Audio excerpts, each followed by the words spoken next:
Hello, and welcome to Sweeney Pat Shut It Slag News. You slag? Worse than you. I thought I'd get that one in early. Didn't I, Dave? Dave? Don't mind Dave. He's upset that America has voted in a certain president. He's crying like a loony lefty loner Twitter troll on crack with this news. I, on the other hand, oh no, I've offended Captain Hook. He won't mind, he's dead, Dave. And how did he die? He had a Thomas the Tank with the wrong hand. You slag! You slag! Seriously. I see Trump for president as a good thing. He could set a framework for, I don't know, the rest of the West. Just a thought. And I'd love to be a fly on the wall when Trump gets on the blower to Vladimir Putin. Ain't he come a long way since his days as a porn star? I can imagine the call goes a little bit like this. Hello, me old dear Putin, you slag. This Ukraine war, you'll need to withdraw. If you could just pull out before anything goes off by accident, I'll tell everyone you're a great guy. That's how he talks. And the added benefit of this is we can stop giving loads of dosh in foreign aid. You can give it to old people instead. How about that thing? Anyway, and knowing Trump, I'm Sweeney Pat, I know everyone. And I read their mail. Trump will get this sorted by Friday afternoon, just before beer o'clock. Ew, what, Dave? He's not president yet? Oh, he's starting afresh on Monday, is he? No? Well, I guess they've had to wake up Biden to give him his notice. Is he starting next month? No. Is he starting next year? You what? The 20th of January? We could all be dead by then. Jumping jihadi at a jumble sale. Do we have to listen to all the lefties whinging for another 10 weeks? I could become quite ginger beer by then, would you, Christmas? In other news, Iceland are offering a buy one get one free offer on advent calendars. What's that? 48 days of death by chocolate to tie in with Trump's induction period? So, back to Trump, who is by far the best looking umpa-lumpa of the lot, hands down. Oh no, I've done it again. I heard someone say recently, in these days of woke, you really have to think about what you say. But it's illegal to think you care. I was talking with the king at the time. He seemed to take it well.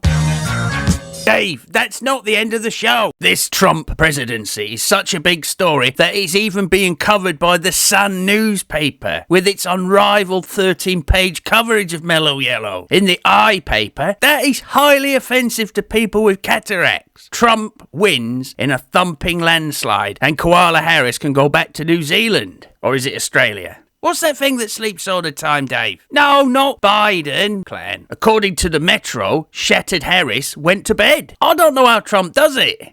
And now, a moment's silence. Remember that? The Guardian newspaper is suffering from an ink shortage. It's just fortunate that they have very little to say. In a similar story, the BBC, King or Queen of the Woke, have now gone broke and can't afford a new dictionary and have created a new podcast called The Girl with the Dead Long Legs. Anyway, back on point, bullet points in fact. Oh no, people will think I'm commenting on America's gun control policies. It's alright Dave, I think we got away with it. Oh no, people might think I may accept the special treatment of O.J. Simpson. Today's edition of the Financial Times went a bit heavy-handed on Trump. Oh no! 3 times in the same episode. Dave, we'll need to come up with jokes about other parts of the body. Keep that as a footnote. Oh no, not again! You what, Dave? Oh, I would like to apologise on behalf of Shut It Slag News, part of the Care Clan Corporation. If you have any complaints, write to this address. Moving on, the Daily Star, Britain's very own weekly world news, has nailed the next step in this presidency. Aside from Keir, Mickey Bliss in his frillies in his pyjama starmer, Trump will have to meet the Foreign Secretary, David Lammy, who in 2016 wrote a post on Twitter, Elon's very own Citizen Kane of free speech, until you're arrested, and I quote, deluded, dishonest, xenophobic, narcissistic. That was his entire vocabulary diminished. I added that bit. Donald Trump is no friend of Britain. He's not fit to hold public office, let alone worthy of our country's highest honours and a banquet with the Queen. Theresa May, current Prime Minister at the time, is selling out to the UK to a serial liar and a cheat. Oh dear, that was 2016. Just recently, after a certain election, over in USA, David Lammy posted again. Congratulations to Donald Trump on your victory. Pull your tongue out of my arsehole. The UK has no greater friend than the US, with the special relationship being cherished on both sides of the Atlantic for more than 80 years. Isn't that lovely? We look forward to working with you and DJ Vance, Only Got Entertainment, in the years ahead. Of course, you know why Trump is pointing at certain people. He's secretly saying, you're on my list of not great guys. That's how he talks, from a bad impersonator. And finally, according to the Express, nothing to do with the HS2. You can get a bottle of Baileys for £8, which is just perfect as we head into beer o'clock. This has been Shut It Slag News Care. I've been Sweeney Pat.